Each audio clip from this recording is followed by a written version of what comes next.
Global.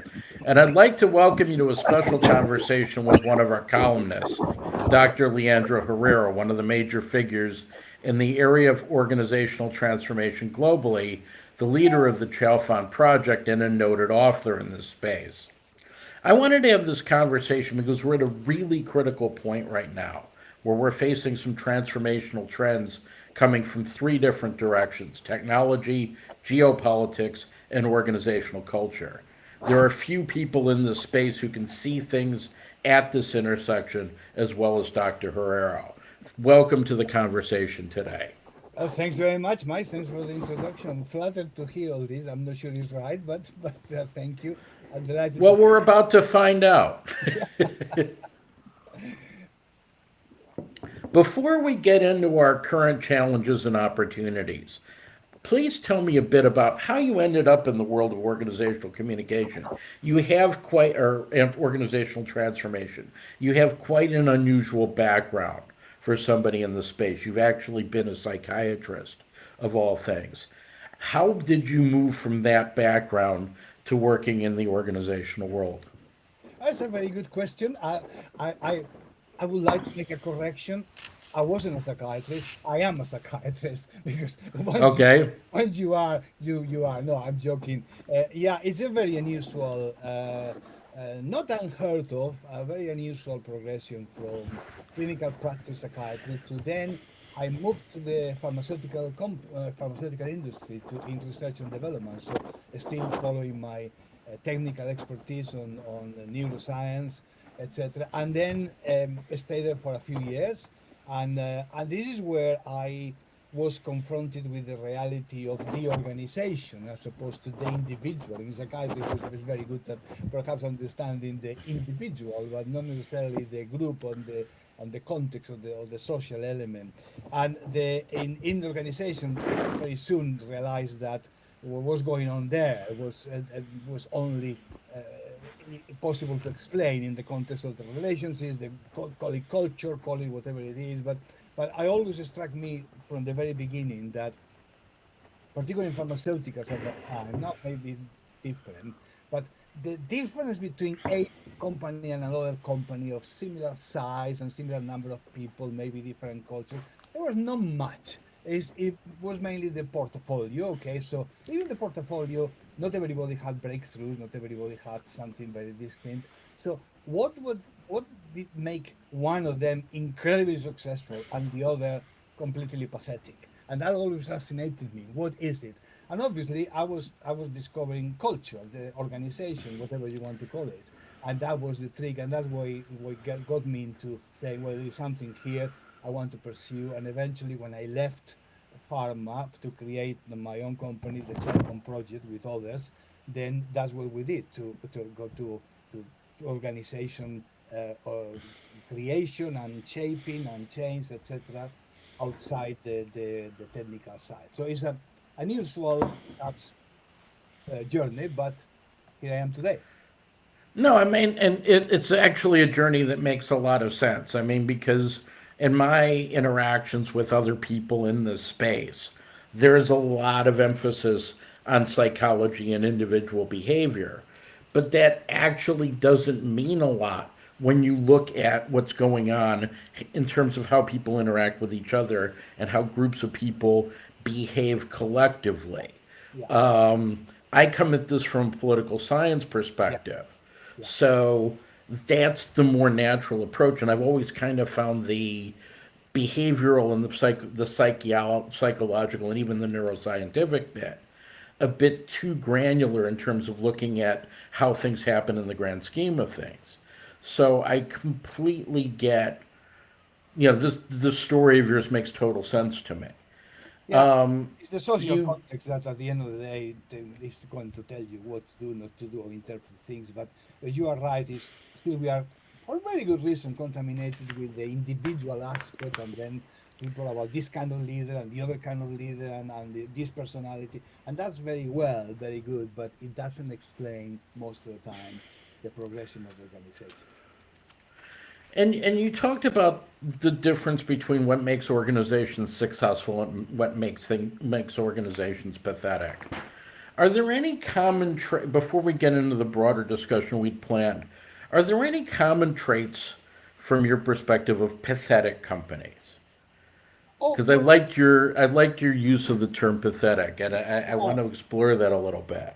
I know pathetic is a bit sad, but I mean, organizations that seem to be stumbling on the same problems all the time, and they don't learn, and they are almost masochistic sometimes. I mean, there is a lot. I use the term a lot of self-harm in the organization, problems that they create for themselves, and then they attribute perhaps to the market, to others, or whatever. There's a lot of self-inflicted pain and misery, and we see that every day.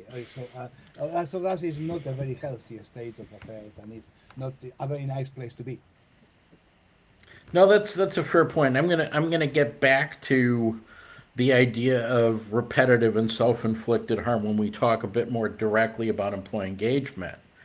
But I wanted to talk a bit more about your distinct approach, the core of which is called viral change. And Yeah. you've written a book called Viral Change, which I've read, which I thought was excellent.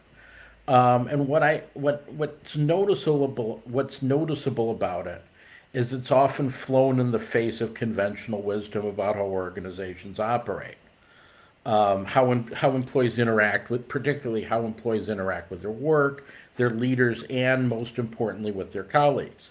Given what's happening in the current climate, why do you think this approach remains relevant or has become increasingly so?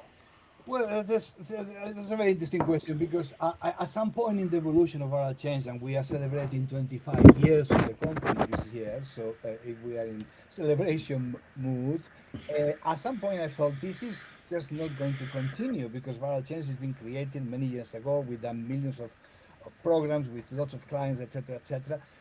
But on the contrary, is more needed and relevant than ever because, in a nutshell, viral change is the orchestration, no apologies for the term, of two worlds. One is the top down, which is mainly a communication system world, and the bottom up, which is mainly a behavioral change one, because behaviors create by copying each other and getting bigger and bigger. And this is the orchestration of these two worlds. Now, the top down doesn't need more explanation. Everybody knows what it is and what we are referring to, and it's been there and continues to be, and so be it. But in the bottom up, which is the idea that the individuals, the groups, the peer-to-peer element from the bottom, from everywhere, that's got to be the bottom, are the real actors of, as opposed to the dictation from the top. That is growing more and more because I think that these days, new generations, and not that new generations realize that people need to take more control, more action, call it agency, call it whatever you want to call it, but it is on the table and in the agenda as opposed to disappear. So it's very relevant. How do we engage people? How do we engage that? Okay, it's not by telling them what to do or communicating, that is included. So it's by mobilizing from everywhere, bottom up. Even the term of bottom up, which we use, is has been hijacked quite a lot. And now, you put bottom up on anything before and then explains everything. So, short, long answer to a very important question is more relevant than ever to understand how you orchestrate movement and change from everywhere in the organization, not just dictated from the top. One thing that I'm hearing really is about particularly the role of employees in all of this, the role of people, the interactions, particularly between bottom and top. Obviously, we've talked about networks at various times over the years, and this also gets into your other book, Homo Imitans, which is how people interact with each other and how behavioral change and behavioral initiatives flow.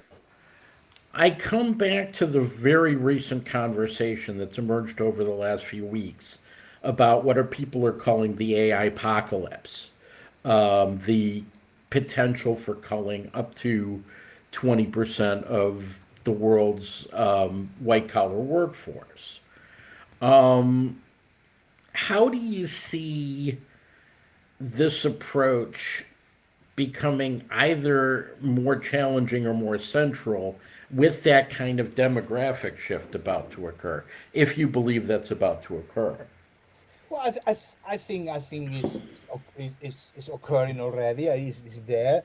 And it's as people sit in a spectrum that goes from denying that this is gonna happen and when it's happening to the other that says and it's gonna change everything. Okay, we don't know yet. I don't know yet. Well, but I have my very single piece of advice for myself and for my teams and for everybody is we can dismiss it. I mean, we need to become more and more proficient and understanding on what it means for the human being, but what it means for our relationship. I mean, it's a big basket that, as you've seen many times, it mixes everything from AI, is everything from automation, which hasn't been invented yesterday, to things more like or generative AI, which is how generates things, which is very beautiful and does very good things, to the agentic, which is more of does something, etc., etc. So, and for some people, it's about bots and chats and things like that. So you need, first of all, to need to when in any conversation, I find sometimes difficult to follow because I don't know what people are referring to. But that the employee, the individual, the professional needs to be aware, understand, and taking seriously beyond the dismissal. Oh, it's just GPT. Oh, GPT is stupid, or whatever it is. It's not actually. It's not, and we don't know how to embrace and use it, but we will do by using it. I mean, I have many people dismissing and being very negative, and I know them, and I know they haven't used it at all, so they don't know what they're talking about. They're just saying, "Oh, this is bad, and this is just whatever." Well, whatever it is there, and actually it's not bad. I think, but it's not like do we have to be clever about that? Yes. There may be 20 ways to do it, but I think we are in the middle of that conversation every day. Well, the reason I bring that up is not necessarily to explore Yeah. individual attitudes towards AI. I'm looking more specifically at the history of organizational change and the extent to which it usually takes place without any heed to the natural networks that exist in organizations. I kind of see two trends here. One is that if there are large scale reductions in force, they're going to be taking place without necessarily a lot of thought to who they're going to remove and how they're going to remove them. That's one piece. The second piece is the extent to which people are going to be willing to engage constructively in this process if they see their own status as imminently under threat. So I'm thinking of this more from a what are the implications of this for the future of viral change, particularly.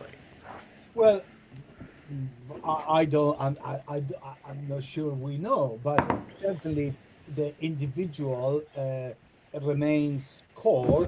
There will be less people, maybe. I don't know. In some cases, that I mean, there is a lot of repetitive tasks that obviously any automatic system could take over. I mean, I don't think this is for debate, and we are not talking about that. We are talking about that. Does it reconfigure even the role of the role and the jobs? Of course, it will do, but we don't know. I don't know. Depending on the industry, probably will be one way or another.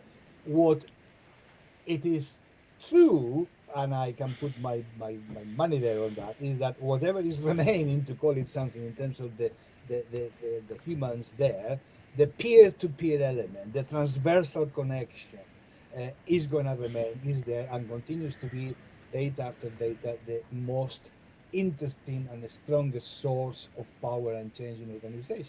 So the peer-to-peer the networks may be smaller, I don't know, but certainly the networks don't go away, and the peer-to-peer at the bottom of basket continues to be year after year in all these areas, all the, as I say, the strongest. So I'm very optimistic that that is going to remain in whatever form. I am very optimistic with the whole AI and with the whole organizational progression. Are we putting in the spanning the world? Yes, we are. The technology is doing that, and it's not the first time it's doing it. Now it's more exaggerated by the. We need to learn more how to really work together with other people using a very simplistic and high level thing. And again, I would go back to the one of the core elements of Barachelli, which is peer to peer. It's a transversal in the middle and not necessarily relying on the top that change organizations and creates progression. So what I'm hearing is that, aside from the potential Big Bang type upheaval of a massive restructuring of a lot of organizations, what's going to be remaining is going to be far more dependent on peer to peer networks, individual credibility, and collective action than, and much more consciously so than it's ever been before. That's my position. I think the collective action is a good social movement term that you know more as an expert, and we use all the time because that is what it is. And so, but we need to relearn how to do it. And quite frankly, I would welcome the relearning because I think it's something that is not a foregone conclusion that people use properly and people understand. So maybe there's a chance now to say, can we get better on that? Because the power is the power of the individual connected. It's the power of the connections, the power of the relationship. The organization is a relationship system, one way or another, and we need to master that. Well, I think the mastery of it too will actually be a sort, one of the few sources of competitive advantage going forward as well. I mean, particularly, if there's going to be a grand automation and robotization of integration of things, the extent to which one does it differently, the extent to which one does it better, is ultimately going to come down to the human element and particularly the network element. I think so. I think it will be highlighted more. We will be more prominent, more obvious, more. How can I say more?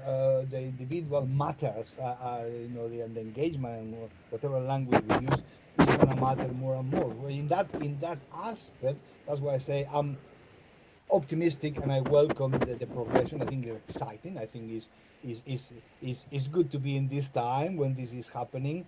So I'm not negative at all. In the contrary, I'm very optimistic. But we need to learn and have our imagination to say, how do we do now? Because we knew how you did it 20 years ago with all these case studies and all the things that were there. Well, that's thank you very much, but that's a piece of archaeology. So how do we do it now for good and for the future and for our kids?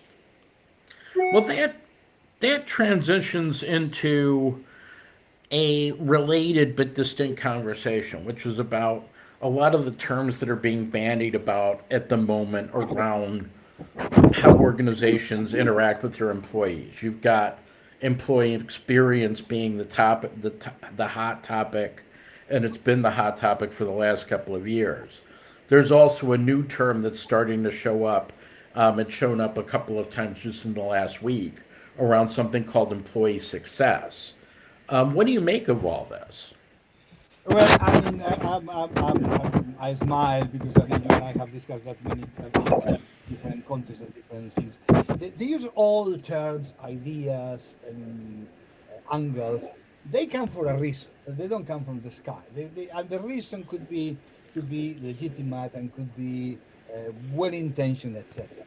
The problem is that as soon as you carve out something and you put a label, and the label then becomes sometimes with a head of label and a budget.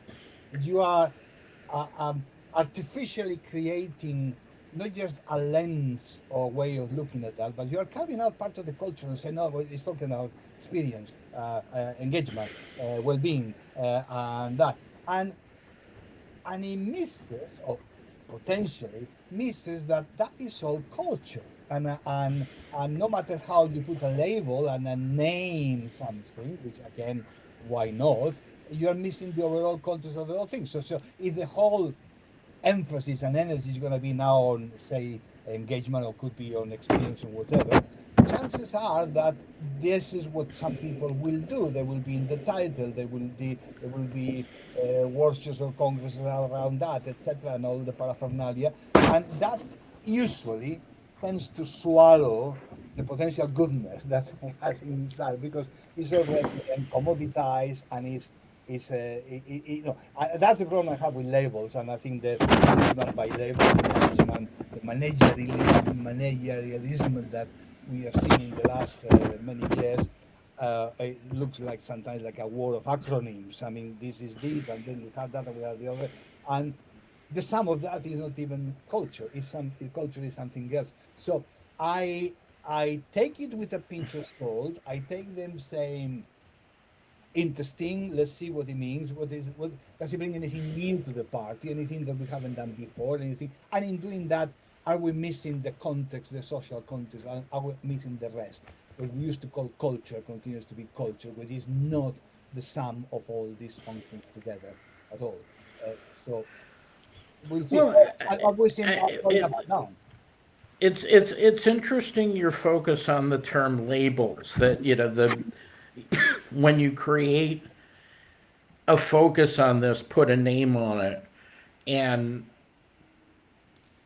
create kind of a functional apparatus around it, you're kind of shifting the conversation towards something that's not necessarily systemic. It's probably in more cases symptomatic. Certainly, a lot of what I'm seeing in employee experience, where you've got people brazenly saying employee experience is HR plus IT, for instance.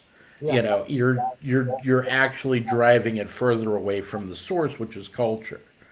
But yeah, one other thing that I see in this area, particularly around employee engagement, is that the level of importance that's been ascribed to it is exceeded only by the level of disagreement about what it actually is. yeah, yeah. I'm actually crunching some numbers right now, where I asked an open-ended question. It was for the LUMAP's Future of Work Index. How do you define employee engagement? And I got 7 distinct categories of definition.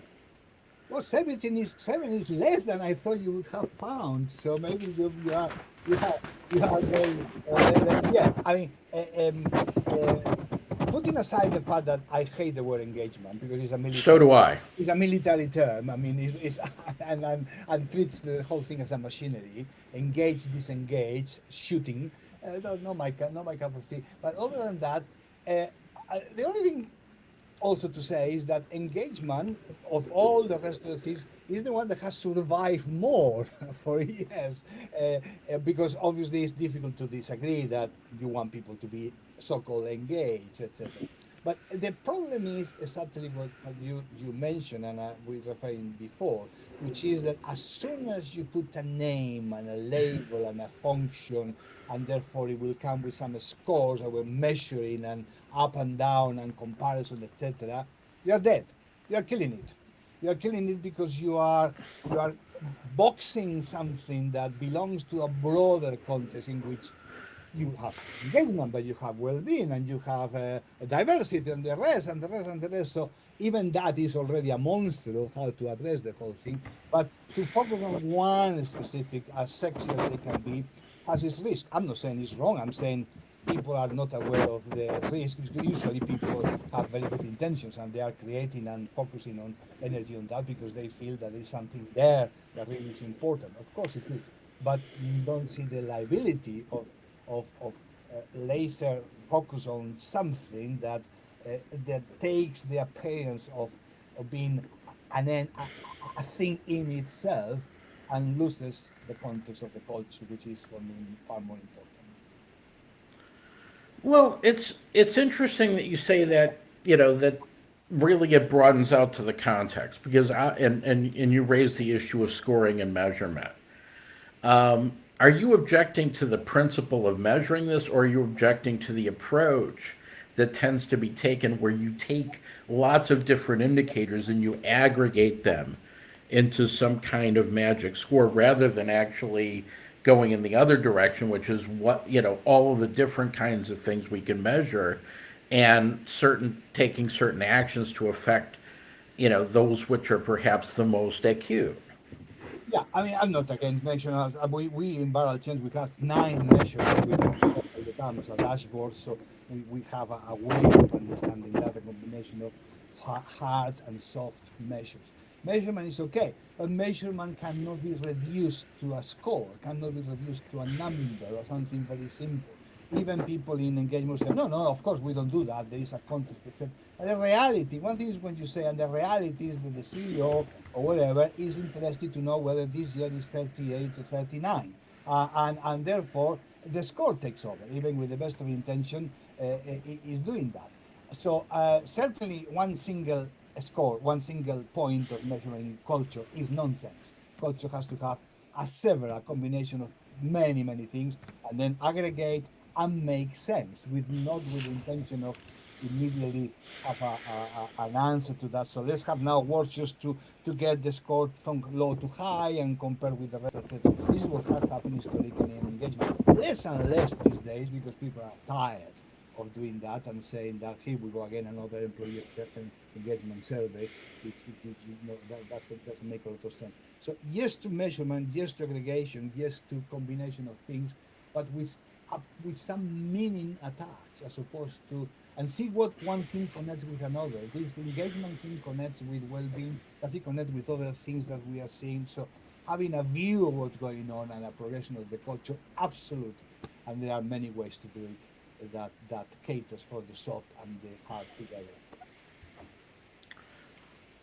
You mentioned, because, I think we've kind of gone through the whole concept of employee engagement and the aggregation of scoring and things like that. But one thing that you mentioned was the extent to which leaders pick up on this and the extent to which leaders focus on this. I want to talk about leaders, particularly positional leaders more broadly here.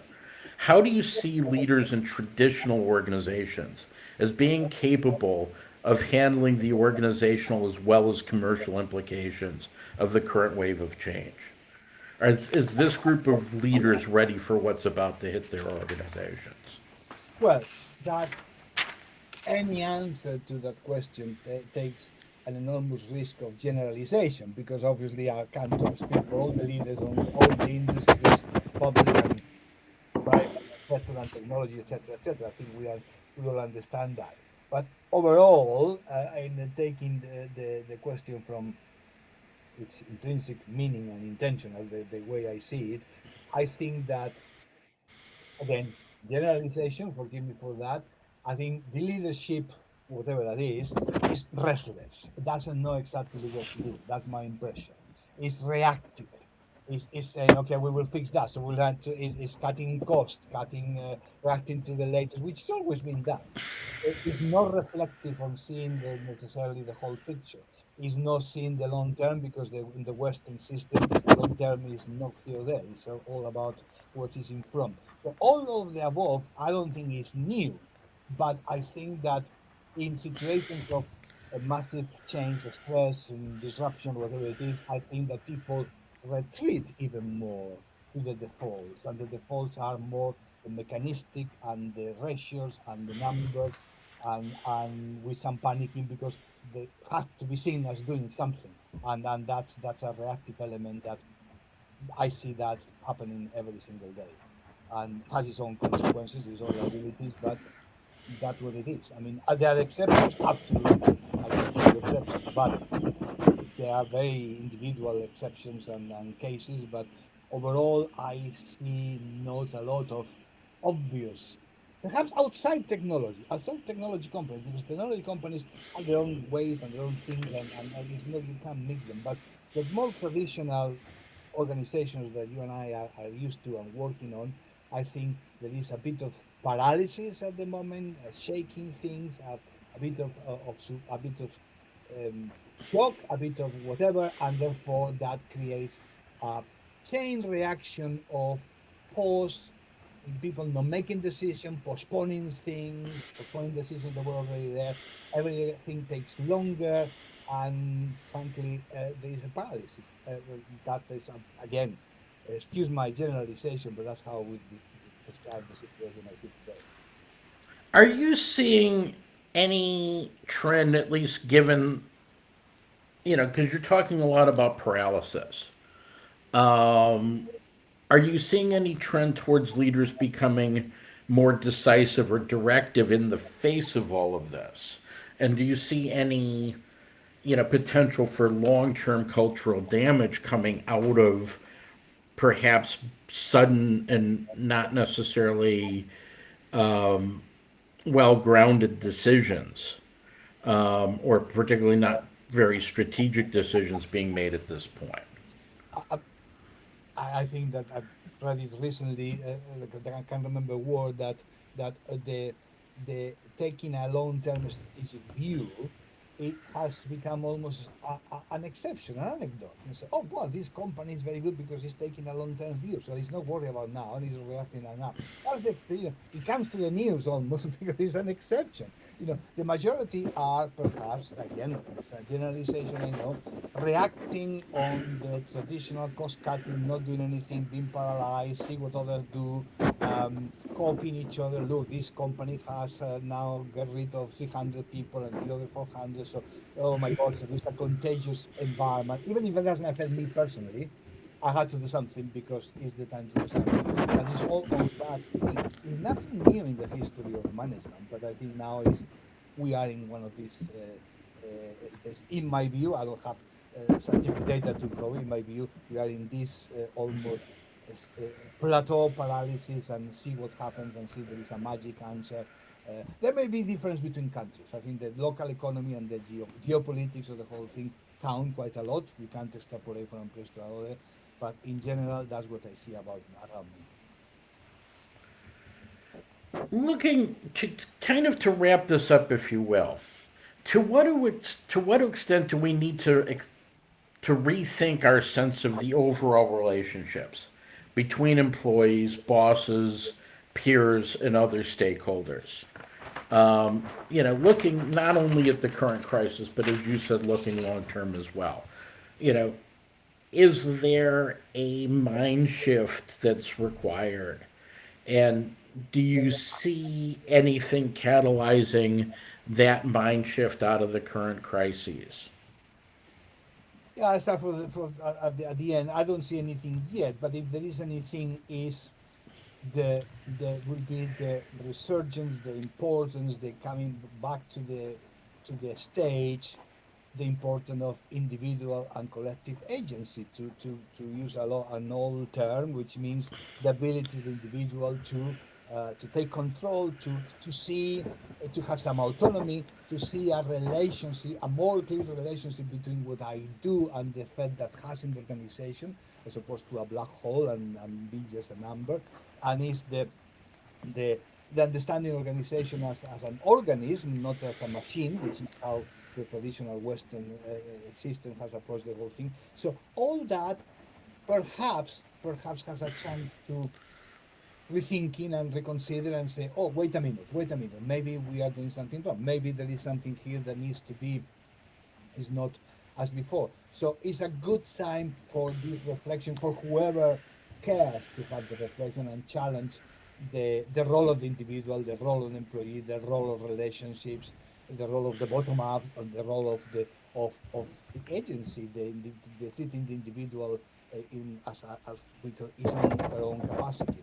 All that is easy to say and is more difficult to see and to implement. But I think we have a chance to say, let's take this opportunity of the massive changes and disruptions or whatever to rethink why we are here, what do we do, what's the meaning of work, what's the meaning of things, what's the old-fashioned, I'm a old Catholic here, so I'm using the term that we use in social teaching is the dignity of work. I mean, who talks about the dignity of work these days? Well, I would like to.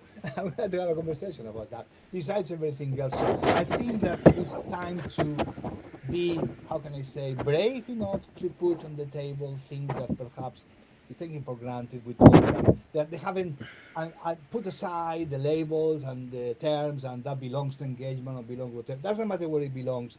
It's reconsidering our position in the world and in society, and the company being an instrument for that because it's not the divide from society itself. And I think this conversation will be very rich, very rewarding. I'm very happy to be part of that, but is overview, and maybe we have a chance now to have it. Anything else you want to add? I mean, we've covered quite a range of topics here, and I think we've done a fairly exhaustive, to the extent that we have the information to. Yes. an exhaustive look at what's coming up in the realm of organizational transformation and the opportunities for us to shift the conversation from mechanical processes to organic, and really matching the technological and the organic, the Yeah. social, and the accelerative breakthrough. Is there anything else you want to add? Anything that we've missed out? Well, I don't know, but I'm sure we have missed out lots of things, but also we have talked about lots of things at the same time. So we don't have, if we had more time, I'm sure there would be more things. But no, I mean, it just comes to my mind two things that I think we have mentioned before, just very, very recently and now, which is it sounds a bit like an slogan, but let me use it. It's the best way we can do it. It's time to be brave, and do something, and it's time to have hope and be confident, and the ability of people to do great things when there are the conditions to do it. One of the best compliments I ever had from a CEO or a client and now a good friend is, which I didn't expect, and it was out of the blue, is when they say, "Oh, Leandro," no, didn't say things, but you give us confidence. And I thought, oh, I never thought about that element. It's very flattering, but what he meant is that he felt that actually it can be done. It's not a theory, it's just, but you need to be brave and sometimes push the envelope and do it, and review all things. So, time for confidence and hope, I think that perhaps is my my message to wrap up, and saying thanks to you for the opportunity of this conversation, which is always absolutely a pleasure to do with you. Thank you very much for that. I really enjoyed this as well. Um, Once again, Dr. Leandro Herrero, strategic columnist, expert in the area of organizational transformation, and somebody who is really saying a lot of things that are right on the money. Thank you very much for your participation today. Thank you, Mike. Thanks very much.